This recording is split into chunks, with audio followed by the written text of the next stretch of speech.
আসসালামু আলাইকুম ওয়া রাহমাতুল্লাহি ওয়া বারাকাতুহু। মাশাআল্লাহ, আমাদের এই যে গ্রামের এখন কতক্ষণ পরে এটা ফারুক সাহেব কিনে দিছে। ঠিক আছে, দেখেন গরুটা কত চঞ্চল, এটাও দামুর। জবা হবে একটু পরে কেন? হ্যাঁ, একটু আগে আল্লাহর নামে এই কোরবান হয়ে যাবে।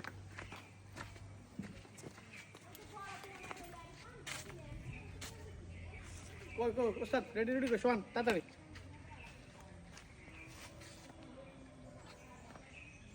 সবাই দোয়া করবেন আমাদের এই কোরবানটা যাতে সুন্দর মতো, ঢাকার মতো সব কিছু সুন্দর মতো হয়। আল্লাহ যাতে আমাদের কোরবানটাকে কবুল ও মঞ্জুর করে। আমরা সবাই বলি আমিন।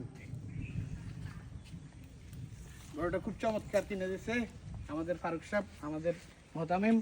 ওনার জন্য সবাই দোয়া করবেন।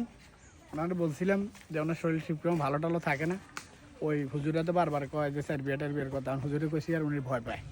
আমার কোনো ইয়ে নেই, উনি যদি করায় আমার যত খরচ টরচ লাগে সব আমি দিব, আমার তরফ থেকে কোনো না নেই। উনি যদি করতে পারে করবো। আসসালামু আলাইকুম ওয়া রাহমাতুল্লাহি ওয়া বারাকাতুহু।